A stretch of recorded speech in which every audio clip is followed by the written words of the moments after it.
Right, breaking news చూస్తున్నాం. కవితని BRS party నుంచి BRS suspend చేసినట్టు ప్రధానంగా మనకు వార్తలు వస్తున్నాయి. సో గత కొన్ని రోజులుగా ఎప్పుడైతే కవిత మొదటిసారి అమెరికా వెళ్ళొచ్చిన తర్వాత అటు పూర్తిగా బీఆర్ఎస్ పార్టీ పైన వ్యతిరేకంగా మాట్లాడడం అక్కడ స్టార్ట్ అయిన ఏదైతే ఉదాంతం ఉందో నిన్నటి వరకు హరీష్ రావు, సంతోష్ రావుల పైన చేసిన వ్యాఖ్యల దాకా అటు బీఆర్ఎస్ పార్టీ పూర్తిగా సహిస్తూ వచ్చింది. ఒక్కసారిగా కవిత బీఆర్ఎస్ పార్టీ నుంచి సస్పెండ్ అనేట్టు కూడా ప్రధానంగా అఫీషియల్గా ఒక నోట్ కూడా రిలీజ్ చేయడం జరిగింది. పార్టీ ఎమ్మెల్సీ శ్రీమతి కవిత ఇటీవల కాలంలో ప్రవహిస్తున్న తీరుతెన్నలు కొనసాగిస్తున్న పార్టీ వ్యతిరేక కార్యకలాపాలు బీఆర్ఎస్ పార్టీకి నష్టం కలిగించే రీతిలో ఉన్నందున పార్టీ అధిష్టానం ఈ విషయాన్ని తీవ్రంగా పరిగణిస్తుంది. పార్టీ అధ్యక్షుడు కె చంద్రశేఖరరావు గారు శ్రీమతి కె కవితను తక్షణం పార్టీ నుండి సస్పెండ్ చేస్తున్నట్టు సోమభరత్ ప్రధాన కార్యదర్శి, పార్టీ క్రమశిక్షణ వ్యవహారాల బాధ్యులు అటు టి రవీందర్ గారు పార్టీ ప్రధాన కార్యదర్శి తీసుకున్న నిర్ణయం పూర్తి ఒక లెటర్ కూడా రిలీజ్ చేయడం జరిగింది. సో కవిత పూర్తిగా బీఆర్ఎస్ పార్టీ నుండి సస్పెన్షన్కి గురైంది. సో కవిత ఎటు ఇప్పుడు అనే క్వశ్చన్ మార్క్ కూడా ప్రస్తుతం ఆ బీఆర్ఎస్ వర్గాల్లో వినిపిస్తున్నాయి. ఇట్లా చూస్తావు, ఎందుకంటే చాలా రోజుల నుంచి కవిత చుట్టే రాజకీయం తిరుగుతున్నాడు, బీఆర్ఎస్లో కావచ్చు, బీఆర్ఎస్ బయట కావచ్చు. ప్రస్తుతం కవిత సిచ్యువేషన్ ఎట్లా ఏముంటా అంటారు? అయితే వాస్తవంగా కూడా నిన్న ఒక వీడియో చేసినాం మనం. కవిత చేసిన వ్యాఖ్యలపై నిన్న ఒక వీడియో చేసినాం మేమిద్దరం. నిన్ననే చెప్పినాం, అయితే నైట్కి అవుతుంది, లేకపోతే రేపు అవుతుంది, ఓ రోజు అటో ఇటో ఖచ్చితంగా సస్పెండ్ అవుతుందనో ఈ రోజు అయిపోయింది.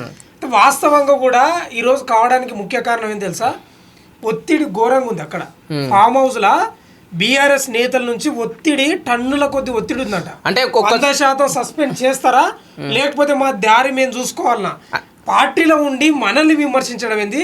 ఒకవేళ బయటికి పోయి సపరేట్గా పార్టీ పెట్టుకొని పూర్తిగా పార్టీతో తెగదెంపులు చేసుకొని విమర్శిస్తే అది వేరు. మన పార్టీలో ఉండు, మన ఇంట్లో తింటూ మన తిన్నింటి వాసాలు లెక్క పెట్టడం ఏందని కేసీఆర్ పై చాలా మంది గరమైనారు. అంటే పొద్దున కొన్ని వార్తలు ఏమొచ్చినాయంటే కూతురుగా అటు కేసీఆర్ కూతురు కాస్త సానుభూతి చూపెడుతున్నట్టు, అందుకే దాదాపు పొద్దు నుంచి మధ్యాహ్నం దాదాపు ఇప్పుడు 2-2:30 అవుతుంది, ఈ టైంకి సస్పెండ్ చేసినట్టు ప్రధానంగా వార్త కనిపిస్తుంది. అయితే వాస్తవంగా పవన్ కూతురు, కన్న కూతురు కొంత ప్రేమ ఉంటది అది, కానీ ఎప్పటి వరకు ఉంటది? కాళ్ళు తెగిపోయేంత వరకే ఉంటది, కానీ తలనే తెగితే ఇంకేముంటది? ఏముంటది? పార్టీకి కవిత నిజంగానే నష్టం కలిగించిందా, లేకపోతే పార్టీలో జరుగుతున్న ఏదైతే ఇబ్బందులు ఉన్నాయో పూర్తిగా పార్టీకి కార్యకర్తలు కావచ్చు, అక్కడ ఉన్న అభ్యర్థులు దూరం అవుతున్న నేపథ్యంలో కవిత చేస్తున్న వ్యాఖ్యలు కాస్త కేసీఆర్ని కన్ను తెరిచి మనం సభ్యులతో ఉండాలా, కార్యకర్తలతో ఉండాలని మన విధంగా కవిత మాట్లాడింది అనుకోవచ్చు కదా? అయితే ఒక మాట చెప్పాలి పవన్, ఇక్కడ మీరు అన్నమాట కవితది ఎట్లుందంటే, ఇప్పుడు మనం ఎవరితో మన ఇంటి వాళ్ళం ఉన్నాం, మనం బయట వాళ్ళతోటి యుద్ధం చేస్తున్నాం. బాగా యుద్ధం చేసి వచ్చినాక మన ఇంట్లోనే మన శత్రువుకి సపోర్ట్ చేస్తే ఎట్లుంటది? నీవు చేసిన యుద్ధం అంతా వృధా అవుతుందా? అంటే ఇప్పుడు కవితకు సంబంధించిన కార్యకర్తలు కావచ్చు, లేకపోతే కవితకు సంబంధించిన ఫాలోవర్స్ నిజంగా కవిత మాట్లాడిన దాంట్లో తప్పేముంది? నిజంగా కొంతవరకు అక్కడ ఉన్న నాయకులు అన్యాయం చేసిరు కాబట్టి కేసీఆర్కి అవినీతి మరకలంటున్నాయి. దాన్ని నేను బహిరంగంగా చెప్పింది కవిత అంత ధైర్యంగా ఉన్నది. పార్టీలో వ్యక్తి అయి ఉండి, కేసీఆర్ కూతురు అయి ఉండి, ఉద్యమకారుడికి అవినీతి మరకలు అంటుకోవడం వల్ల పార్టీకి ఇంకా నష్టం అవుతుంది. దాంట్లో ప్రధానంగా ఉన్న హరీష్ రావుని, సంతోష్ రావుని దూరం పెట్టాలని చెప్పేసి కవిత వ్యాఖ్యానించారు నిన్న. అంటే ఇప్పుడు బీఆర్ఎస్ అది జాగృతి కార్యకర్తలు తప్పేం లేదని అంటున్నారు కదా, బీఆర్ఎస్ వాళ్ళు తప్పు ఉంది అంటున్నారు. అసలు అవినీతే జరగలేదు. తెలంగాణ కోసం ఎన్నో ప్రాజెక్టులు తెచ్చినాం, అందులో భాగంగా కాళేశ్వరం. అసలు ఈమె చెప్పిందే మొత్తం తప్పు. మేము పక్కనేమో అసలు అవినీతే జరగలేదు, కుట్రపూరితంగా కమిషన్ వేసి మాపై నిందలు మోపినారని బీఆర్ఎస్ మూతుకుంటుంది. లేదా అవినీతి జరిగిందని ఇండైరెక్ట్గా ఒప్పుకున్నది ఓ రకంగా. అంటే ఇక్కడ ఏంటంటే అవినీతి జరిగింది కానీ మా తండ్రికి సంబంధం లేదు. హరీష్ రావు, సంతోష్ రావు ఇద్దరు కలిసి దోసుకున్నారు, మా నాయనని అడ్డం పెట్టుకుని అడ్డగోలు దోసుకున్నారు. ఈ ఏజ్ లా దాదాపు 70 ఏళ్ళకి వచ్చింది కేసీఆర్ గారికి, దాటినట్టున్నాయి. ఈ ఏజ్ లా సిబిఐ ఎంక్వైరీ అంటే నాకు కడుపు తరుక్కుపోతుంది.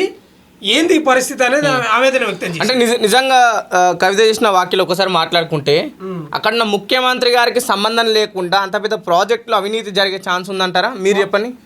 ఒకటి చెప్పురా, హరీష్ రావు అవినీతి చేసిందని అంటుంది కదా, 100% కేసీఆర్ కూడా భాగస్వామి ఉంటాడు. అసలు తెలంగాణలో గత 10 ఏళ్ల క్రితము బీఆర్ఎస్ అంటే కేసీఆర్, తెలంగాణ రాష్ట్రం అంటే కేసీఆర్. ఆయనకు తెలియకుండా ఏమైనా జరుగుతుందా? ఒక్కటి ఆలోచన. సరే, మీరు అంటున్నట్టు నిజంగానే హరీష్ రావుని కేసీఆర్ పక్కన పెట్టిండు. ఇరిగేషన్ మంత్రి ఏతుందో దాంట్లో కూడా నీటిపారుదల శాఖ నుంచి కవిత చెప్పినట్టు పక్కన పెట్టిండే అనుకోండి. ఫస్ట్ టర్మ్ లో, సెకండ్ టర్మ్ లో ఆర్థిక శాఖ ఇచ్చింది. నిజంగా దానికన్నా పెద్ద పోర్ట్ఫోలియో ఇచ్చినప్పుడు సో హరీష్ రావు నిజంగా కేసీఆర్ అనుకున్నట్టు తప్పు చేసిందంటారా? 100% తప్పు చేయలేదనేది BRS బీఆర్ఎస్ వాళ్ళ వాదన.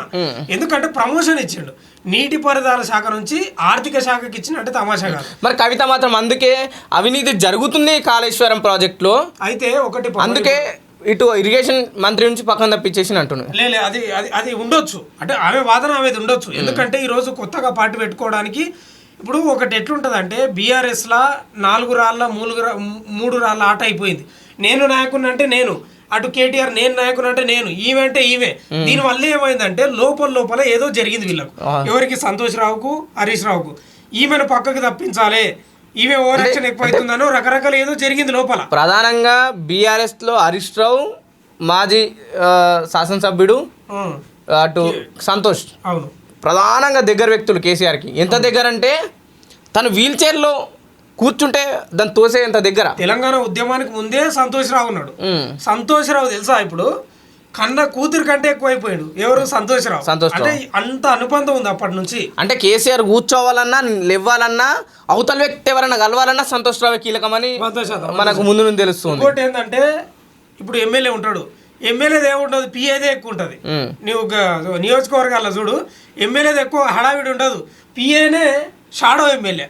ఇట్లా తెలంగాణలో తెలంగాణ రాష్ట్ర సమితి ఏదైతే బీఆర్ఎస్ ఉందో ఆ పార్టీలో వ్యవహారాల్లోనే కథలు కానీ మొత్తం ఎక్కువ శాతం సంతోష్ రావు అధ్యక్షుడే కేసీఆర్. అంతే, నిర్ణయాలు సలహాలు సూచనలు ఎవరు రావాలి, ఎవరికి అపాయింట్మెంట్ ఇవ్వాలి, ఇదంతా కథ చూసుకునేది సంతోష్ రావు. అందుకే కేసీఆర్ నీడగా ఉన్నాడు సంతోష్ రావు కాబట్టి ఈపై కుట్రలు చేసినట్టు వీరిద్దరు కలిసి. అంటే ఇప్పుడు అంతకుముందు ఫోన్ ట్యాపింగ్ వ్యవహారం లెక్క కూడా కవిత మాట్లాడలేదు, ఈ కార్ రేసింగ్ లెక్క కూడా కవిత మాట్లాడలేదు. అవును. సో నిజంగా ఈ కార్ రేసింగ్ కావచ్చు, టెలిఫోన్ ట్యాపింగ్ కేసులో మాట్లాడుంటే కేటీఆర్ పైన ఆరోపణలు వచ్చాయి. అంటే కేటీఆర్ని ఆరోపణలు వచ్చినా ఎదుర్కొన్నాడు ఆ ఆరోపణలని. సో ఎందుకు ఆ టైంలో కవిత ఎందుకు వ్యాఖ్యలు చేయలేదు అంటారు మరి అన్న పైన? అంటే ఇండైరెక్ట్ గా చేసింది, డైరెక్ట్ గా పేరు తీసుకోలేదు. ఇప్పుడు హరీష్ రావు పేరు తీసుకొని సంతోష్ రావు పేరు తీసుకొని అంత బలంగా చేసిన కవిత ఎందుకు అన్న పైన? ఎందుకంటే ఇప్పుడు గతంలో వార్తలు వచ్చినాయి, వర్కింగ్ ప్రెసిడెంట్ ఒకసారి 2 సార్లు అనుకుంటా కేటీఆర్, 2 సార్లు అయిపోయింది, 3ఓసారి నేను తీసుకుంటా. అప్పుడు కేసీఆర్ నిరాకరించడం, బీఆర్ఎస్ పార్టీలో వాళ్ళు కవితతోని వర్క్ చెయ్యలేము, ఆమె కింద మేము పని చేయలేము అని చెప్పేసి చాలా మంది దూరం ఉన్నారు. కవిత విషయంలో ఎక్కడ కూడా ఎవరు మాట్లాడలేరు. సో ప్రధానంగా అక్కడనే గొడవ స్టార్ట్ అయింది వర్కింగ్ ప్రెసిడెంట్ విషయంలో. వర్కింగ్ ప్రెసిడెంట్ విషయంలో గొడవ అయిందని నేను అనుకుంటలేను. కానీ ఈరోజు కవిత మాట్లాడిన మాటలు చూస్తే ఒకటి ఏమనిపిస్తుంది అంటే, ఈ హరీష్ రావు సంతోష్ రావు ఎవరైతే ఉన్నారో వీళ్ళు కుట్రలు చేసిండ్రు కాబట్టి ఆ లేఖ కూడా వీళ్ళు విడుదల చేసినట్లే కనిపించింది ఆమె చేసిన వ్యాఖ్యలు. ఎందుకంటే ప్రధానంగా మన కేటీఆర్ పేరు తీసుకోలేదు, గతంలో కూడా తీసుకోలేదు, దయ్యాలు ఉన్నాయన్నది. కానీ ఇక్కడ కేటీఆర్ హరీష్ రావు సమర్థించింది. ఇప్పుడు అయితే BRS official handle Harish Rao RR కూడా బుల్లెట్ అని ఒక వీడియో రిలీజ్ చేసింది, దానికి సంబంధించిన అఫీషియల్ హ్యాండిల్స్ లో. అంటే దాన్ని కేటీఆర్ రీట్వీట్ చేసిండు. అంటే ఆయన బాధ ఆయనకే ఉంటది. ఇప్పుడు మునిగిపోయే పడవకి ఇంకో బొక్క పెట్టుకుంటారు ఎవరన్నా, దాన్ని పూడ్చే ప్రయత్నం చేస్తారు.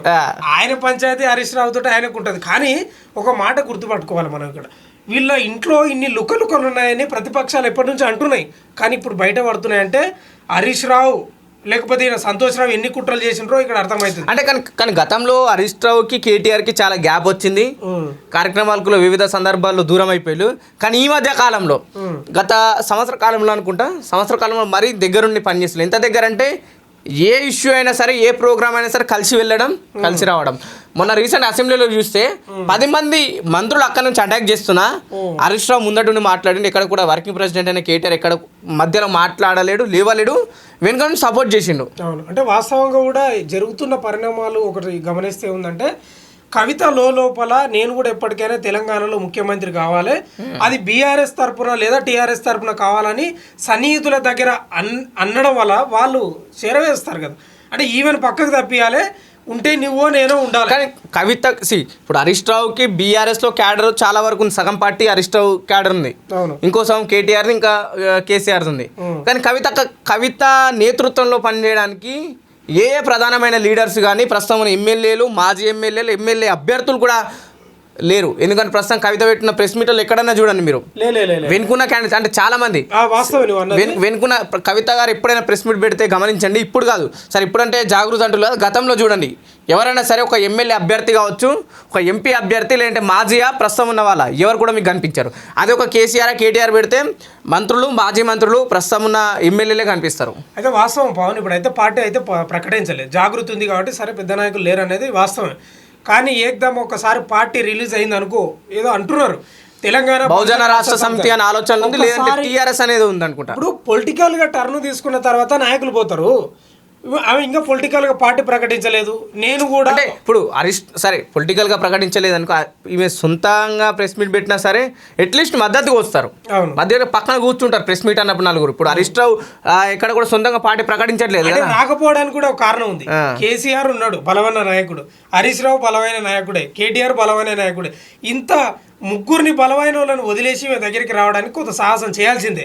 కాకపోతే మీరు అన్నట్టు రాలేదు, ఎవరో చిన్న చిత్తక నాయకులు ఉన్నారు. కానీ పార్టీ పెట్టిన తర్వాత కవిత బహుజన రాష్ట్ర సమితి ఏదో అంటుంది కదా, మెల్లగా చేరికలు ఉంటాయి. సరే పెద్ద లీడర్లు పోకపోవచ్చు, కానీ మెల్లగా చేరికలు. అంటే రెండో ఇప్పుడు ఏదో ఒక నియోజకవర్గంలో ఒక అభ్యర్థికి అంటే ముగ్గురు అభ్యర్థులు ఉన్నారనుకో, ఒక పార్టీ నుంచి ఒక అభ్యర్థికి ఖచ్చితంగా టికెట్ దొరుకుతుంది, మిగతా అభ్యర్థికి చైర్మన్ లేక ఇంకోటి దొరుకుతుంది. కానీ జిల్లా అధ్యక్షులు ఇంకా మిగతా వాళ్ళు ఉంటారు ఆశావాహులు, వాళ్ళని కవిత గారు టార్గెట్ చేస్తున్నట్టు ప్రధానంగా వార్తలు వినిపిస్తున్నాయి. సో ఇది ప్రస్తుతం అయితే 2 గంటల సమయానికి అయితే ప్రస్తుతం కవిత గారు అటు బీఆర్ఎస్ పార్టీ నుంచి సస్పెన్షన్ గురైనట్టు ప్రధానంగా వార్తలు వినిపిస్తున్నాయి. సో అఫీషియల్గా కూడా అటు బీఆర్ఎస్ పార్టీ ఒక నోట్ రిలీజ్ చేసింది.